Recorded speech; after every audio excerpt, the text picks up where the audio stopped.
أما بعد فأعوذ بالله من الشيطان الرجيم بسم الله الرحمن الرحيم هو الذي بعث في الأميين رسولا منهم يتلو عليهم آياته ويزكيهم ويعلمهم الكتاب والحكمة وإن كانوا من قبل لفي ضلال مبين صدق الله العظيم. واجب الاحترام بزرگوں اور دوستوں، نبی اکرم صلی اللہ علیہ وسلم ہر طرح کی بہترین صفات کے جامع تھے. جس گوشے سے جس شعبے سے بھی بات کی جائے ایک تفصیل طلب موضوع ہوتا ہے. آج انشاءاللہ بات کریں گے نبی اکرم صلی اللہ علیہ وسلم بحیثیت معلم اور مربی.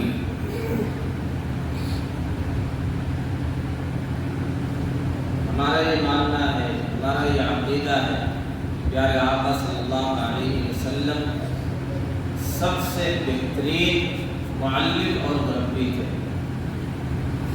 آپ جیسا معلم، آپ جیسا ٹیچر، آپ جیسا مربی، آپ کی طرح ادب سکھلانے والا، تربیت کرنے والا کوئی پیدا ہی نہیں. چنانچہ ایک صحابی فرماتے ہیں، معاویہ ابن الحکم رضی اللہ تعالی عنہ، بلکہ وہ تفصیلی واقعہ ہے کہ آدمی کو چھینک آئے تو الحمدللہ کہتا ہے اور سننے والا یرحمک اللہ کہتا ہے. نماز کی حالت میں کسی کو چھینک آئی، اب انہوں نے نماز کی حالت میں یرحمک اللہ کہہ دیا. لوگ حیران ہو گئے اور عجیب طرح دیکھنے لگے. اب یہ پریشان، میں نے غلط کیا کیا؟ پیارے آقا صلی اللہ علیہ وسلم نے بعد میں انہیں سمجھایا اور پیار بھرے انداز میں سمجھایا کہ نماز میں تسبیح ہوتی ہے، ذکر ہوتا ہے، تلاوت قرآن ہوتی ہے. تو آپ کا جو انداز تھا سمجھانے کا، سکھلانے کا، اس پر انہوں نے کہا تھا کہ ابی و امی، یا رسول اللہ آپ پر میرے ماں باپ قربان. ما رأيت معلما قبله ولا بعده احسن تعلیما منه، میں نے آپ سے پہلے اور آپ کے بعد کسی کو آپ سے بہتر معلم نہیں دیکھا. ایسا انداز سمجھانے کا اور سکھلانے کا میں نے کسی کا نہیں دیکھا. نبی اکرم صلی اللہ علیہ وسلم بحیثیت معلم، ایز اے ٹیچر، آپ کے جیسا کوئی اس فیلڈ میں نہیں، آپ کا کوئی ثانی نہیں. آپ کی تعلیم ہی کا نتیجہ تھا، آپ کی تربیت ہی کا نتیجہ تھا کہ خود نہ تھے جو راہ پر اوروں کے راہی بن گئے. کیا نظر تھی جس نے مردوں کو مسیحا کر دیا. رحمت عالم صلی اللہ علیہ وسلم کی تعلیم اور تربیت کا نتیجہ تھا کہ صحابہ کندن بن کر کے، سونا بن کر کے، نکھر کر کے سامنے آئے. جو آپس میں اختلاف کرنے والے، تفرقہ بازی کرنے والے، چھوٹی چھوٹی باتوں پر لڑائیاں کرنے والے، وہ سیر و شکر ہو گئے، بھائی بھائی بن کے آپس میں محبت کرنے والے ہو گئے. یہ پیارے آقا صلی اللہ علیہ وسلم کا بہترین انداز تھا سکھانے کا، سمجھانے کا اور ٹرین کرنے کا. ایسے ہو گئے صحابہ اعمقهم علما اقلهم تکلفا، علم کے دریا اور سمندر ہو گئے. علم کے اندر گہرائی کی صحابہ، تکلفات نہیں ہوتے. آج بھی دنیا پیارے آقا صلی اللہ علیہ وسلم کے صحابہ کے بنائے ہوئے قوانین سے فیض اٹھا رہی. سیدنا عمر رضی اللہ تعالی عنہ کے بنائے ہوئے، ان کے نافذ کیے ہوئے، ان کے جاری کردہ قوانین آج بھی دنیا میں چلتے ہیں. دنیا فائدہ اٹھا رہی ہے. دنیا نے یہاں سے کیا کچھ سیکھا؟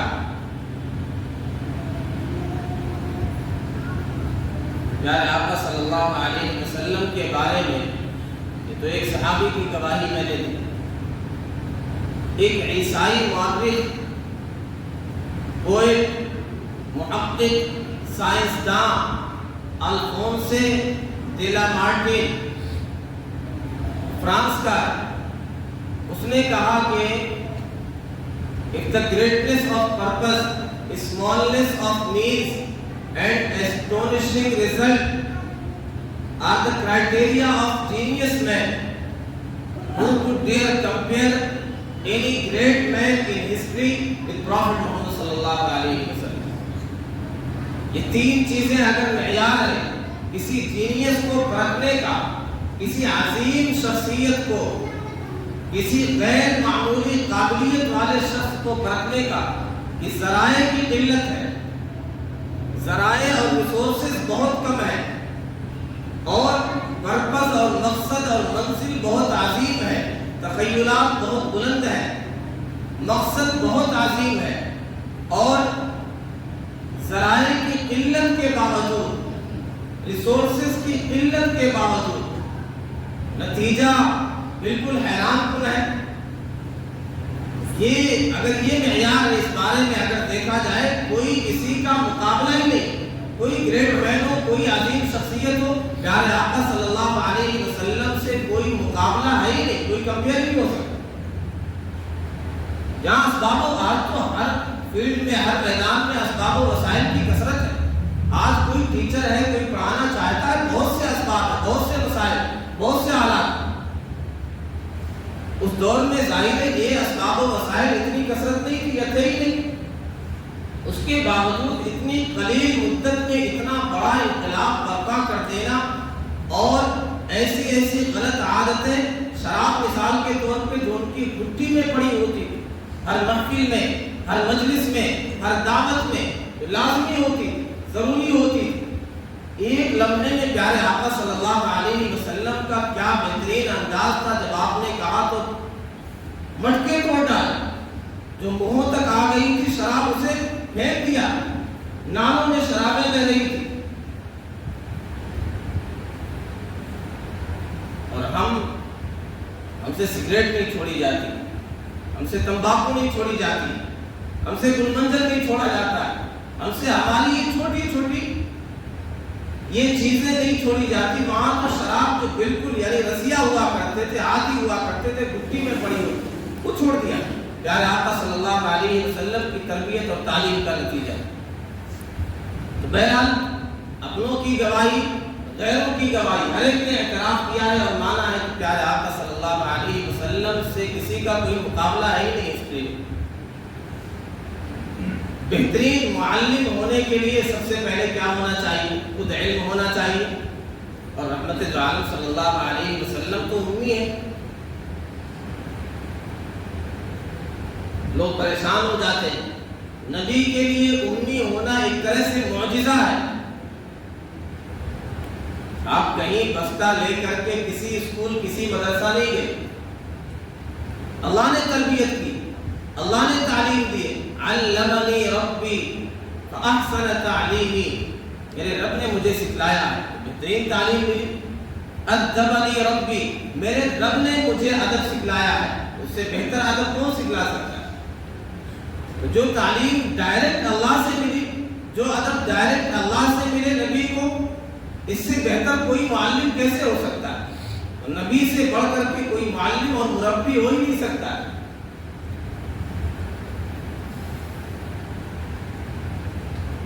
کوئی کسی کا ٹیچر ہو، استاد ہو، تو صرف وہ نہیں، پورے خاندان والے احسان جتلاتے ہیں کہ ہاں ہمارے ابو نے پڑھایا ہے، ہمارے بھائی بھی یہ شاگرد ہیں، ہمارے چچا نے انہیں پڑھایا ہے، ہمارے چچا کی وجہ سے آج ان کا یہ پوسٹ ہے، یہ مقام ہے، آج یہ جو کچھ کہتے ہیں، جو سیکھا ہے، جو کچھ ہے، فلاں نے، ہمارے خاندان کے فلاں صاحب نے۔ تو خاندان والے، پورا خاندان احسان جتلاتا ہے کہ ہمارے پڑھائے ہوئے، ہمارے گھر کے پڑھائے ہوئے۔ اللہ نے یہ نظام کیا، کوئی ٹیچر نہیں آپ کا دنیا میں، کسی کے پاس جانے کے لیے، کسی سے سیکھنے کی ضرورت نہیں، امی رکھا، اور ایسا علم دیا، اُوتِیتُ عِلْمَ الْأَوَّلِينَ وَالْآخِرِينَ، اولین و آخرین کے علوم عطا کر دیے گئے۔ وَعَلَّمَكَ مَا لَمْ تَكُنْ تعلم، اے محبوب ہم نے آپ کو وہ کچھ سکھلایا جو آپ نہیں جانتے. جو آپ کے لیے ضرورت کی چیزیں تھی وہ آپ کو سکھلائی گئی اور علم کا سمندر بنا دیا گیا، کسی کا کوئی مقابلہ ہی نہیں. پھر آگے بہترین معلم ہونے کے لیے، بہترین ٹیچر ہونے کے لیے عمل ہونا چاہیے. آدمی کوئی چیز کہتا ہے، کسی کو سکھلانا چاہتا ہے، خود اس پر عمل نہیں، ظاہر سامنے والا اس میں تاثیر نہیں ہوگی، بات وہ عمل کرنے پر آمادہ نہیں ہوگا. کہ ہمیں تو تعلیم دی جا رہی ہے، خود عمل پر آمادہ نہیں. ہمیں یہ کہا جا رہا صلہ رحمی کرو، خود لوگوں سے رشتہ داریاں توڑتے ہیں. ہمیں یہ کہا جا رہا والدین سے اپنے سلوک کرو، ان سے اچھا برتاؤ کرو، خود والدین کے ساتھ تعلقات اچھے نہیں. ہمیں یہ کہا جا رہا صدقہ خیرات کرو، خود خرچ کرتے ہوئے نالی بڑھتی ہے. تو جس کی یہ صورتحال ہو، ظاہر وہ بہترین معلم نہیں ہو سکتا ہے. اور پیارے آقا صلی اللہ علیہ وسلم کی کیا صورتحال ہے؟ سیدہ عائشہ رضی اللہ عنہا فرماتی کان خلقہ القرآن، آپ کے اخلاق تو سراپا قرآن ہے. قرآن میں جو کچھ کہا گیا ہے، صلہ رحمی کی بات ہے، صدقہ خیرات کی بات ہے، نماز کی بات ہے، آپ سراپا عمل، چلتا پھرتا قرآن ہے. پھر ایک اور چیز، کردار دیکھا جاتا ہے. کردار کیسا؟ پیارے آقا صلی اللہ علیہ وسلم کے عالی کردار کی گواہی تو دشمنوں نے دی. تو پتھر برساتے تھے، وہ کہتے تھے آپ صادق ہیں، آپ امین ہیں. تو یہ عالی صفات تھی پیارے آقا صلی اللہ علیہ وسلم میں، جو ایک بہترین ٹیچر ہونے کے لیے ضروری ہوتی. اب پیارے آقا صلی اللہ علیہ وسلم نے شروع کیسے کیا کام؟ تعلیم کی ابتدا کہاں سے ہونی چاہیے؟ نظریات پر بات ہونی چاہیے، عقائد پر بات ہونی چاہیے. سب سے پہلے یہ درست ہونا چاہیے. اس لیے آپ نے سب سے پہلے عقائد اور ایمانیات پر بات کی. مکی صورتیں ایک ترتیب سے دیکھتے چلے جائیں، جتنی مکی صورتیں ایمانیات کا تذکرہ، توحید کا، رسالت کا، آخرت کا، جزا سزا کا، جنت کا، جہنم کا، مرنے کے بعد زندہ ہونے کا. یہ ایمانیات، اس پر پہلے بات ہے. یہ عقائد مضبوط کیے گئے، اس طرح مضبوط کر دیے گئے یہ عقائد، گویا جنت نگاہوں کے سامنے، دوزخ نگاہوں کے سامنے. جب اس میں پختہ ہو گئے، اس میں مضبوطی آ گئی، پھر جب حکم دیا گیا کہ اب تمہیں عمل کرنا ہے، تو جو کچھ کہا جاتا تھا سر تسلیم ہم کیا کرتے.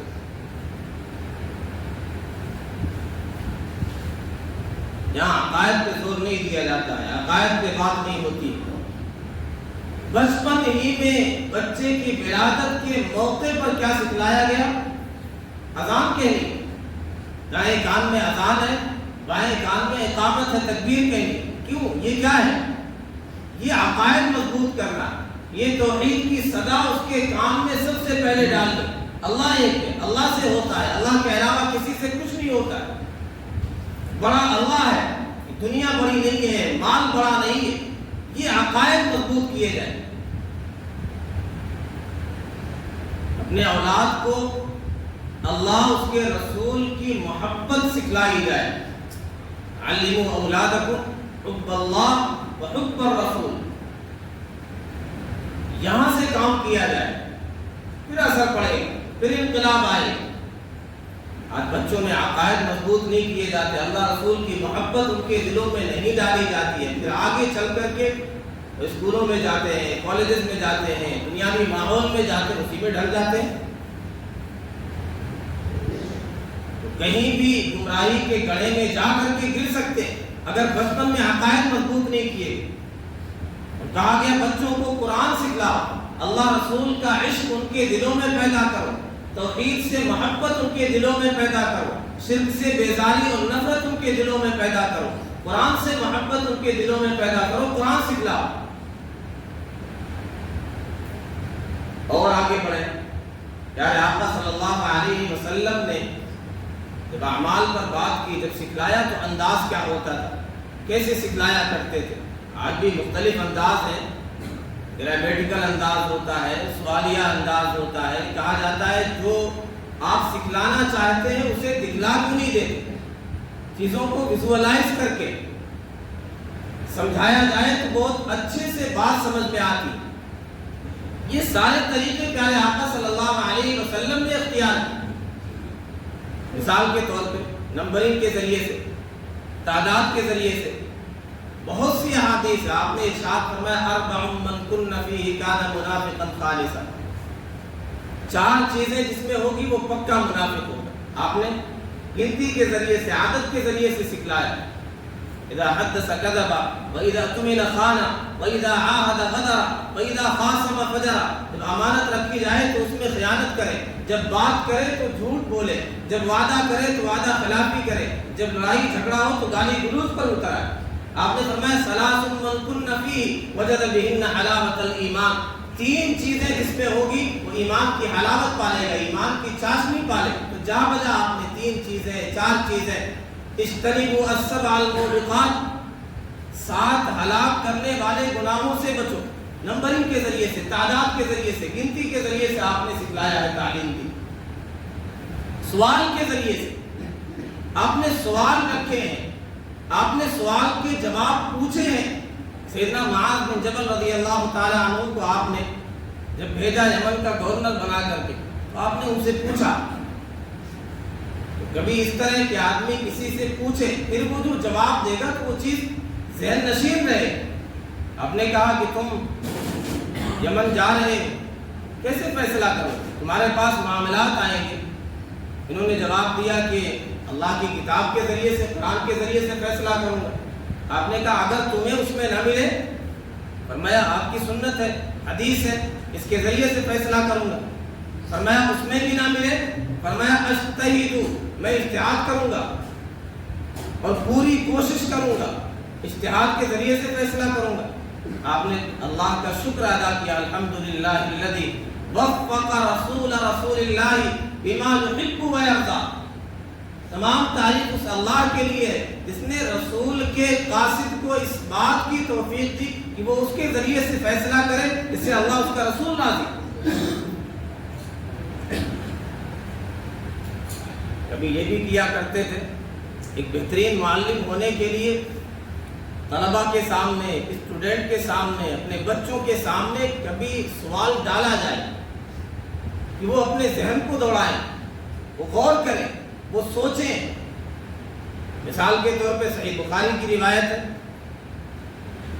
آپ نے ارشاد فرمایا ان من الشجر شجرۃ لا یسقط ورقها، درختوں میں ایک درخت ایسا ہے جس کے پتے کبھی جھڑتے نہیں، کبھی گرتے نہیں۔ وہی مثل المسلم، یہی مسلمان کی مثال ہے۔ حدثونی ما ہی، مجھے بتلاؤ وہ کیا ہے۔ ظاہر ذہن متوجہ ہو گئے، اب سوچنے پر مجبور ہو گئے، سوچ رہے ہیں، غور کر رہے ہیں۔ راوی فرماتے ہیں سیدنا عمر رضی اللہ تعالیٰ عنہ کے بیٹے عبداللہ بن عمر کہتے فوقع فی نفسی انہا ہی النخلہ، میرے دل میں یہ بات آ گئی کہ یہ کھجور کا درخت۔ فاستحییت، تو مجھے شرم آئی کہ بڑے بڑے صحابہ مجلس میں موجود ہیں، میں بات کروں، تو میں نے کچھ نہیں کہا۔ پھر آپ نے ارشاد فرمایا خود ہی کہ یہ کھجور کا درخت ہے، یہ مسلمان کی مثال ہے۔ آپ نے مثالیں دے دے کر کے سمجھایا۔ ایک بہترین ٹیچر کیا کرتا ہے، مثالیں دے کر کے سمجھاتا ہے تو بات آسانی سے سمجھ میں آتی۔ مثال کے طور پہ آپ نے ارشاد فرمایا مثل الجلیس الصالح والسوء، بہترین ہم نشین اور برا ہم نشین، اس کی مثال ایسے جیسے ایک مشک والا ہے اور ایک بھٹی جھونکنے والا۔ مشک والا جو ہے، جو خوشبو کا کاروبار کرتا ہے، اس کے پاس بیٹھو گے، اس کی ہم نشینی اختیار کرو گے، یا تو وہ تمہیں مل جائے گی، وہ تمہیں ہدیہ دے دے گا، تم خرید لو گے، نہیں کچھ ہوا تو خوشبو سے محظوظ ہوتے رہو گے، لطف اندوز ہوتے رہو گے۔ اور برا ہم نشین، اس کی مثال ایسے ہے جیسے بھٹی ٹھوکنے والا، اس کے پاس بیٹھو گے تو یا تو تمہارا کپڑا، تمہارے لباس جل جائیں گے، یا کم سے کم اس کا دھواں تمہیں پہنچتا رہے۔ تو آپ نے مثال دے کر کے سمجھایا، آپ نے چیزیں پریکٹیکل کر کے دکھلائیں۔ آپ نے وضو کیا، اس کے بعد 2 رکعت نماز پڑھی، آپ نے ارشاد فرمایا تم میں سے جو اس طرح وضو کرے اور 2 رکعت نماز پڑھے، لا یحدث بہما نفسہ، دنیاوی خیالات نہ لائے، اپنے جی سے باتیں نہ کرے، تو اس طرح نماز پڑھنے سے غفر لہ ما تقدم من ذنبہ، اس کے پچھلے گناہ معاف کر دیے جائیں۔ پیارے آقا صلی اللہ علیہ وسلم کی ٹیچنگ کا یہ بھی میتھڈ تھا کہ آپ حوصلہ افزائی کرتے تھے، شاباشی دیا کرتے تھے، سراہا کرتے تھے۔ کسی نے بہترین سوال کر لیا، آپ نے تعریف کی۔ سیدنا ابو ہریرہ رضی اللہ تعالی عنہ نے کہا یا رسول اللہ، آپ کی شفاعت کا قیامت کے دن سب سے زیادہ کون حقدار ہو؟ آپ نے شاباشی دی اور فرمایا مجھے یقین تھا، میں یہ سمجھتا تھا کہ تمہارے علاوہ کوئی یہ سوال کر ہی نہیں سکتا، ابو ہریرہ تم ہی یہ سوال کرو۔ پھر آپ نے ارشاد فرمایا جو خالص دل کے ساتھ، اخلاص کے ساتھ لا الہ الا اللہ کہے گا اور میری شفاعت کا سب سے زیادہ مستحق ہو۔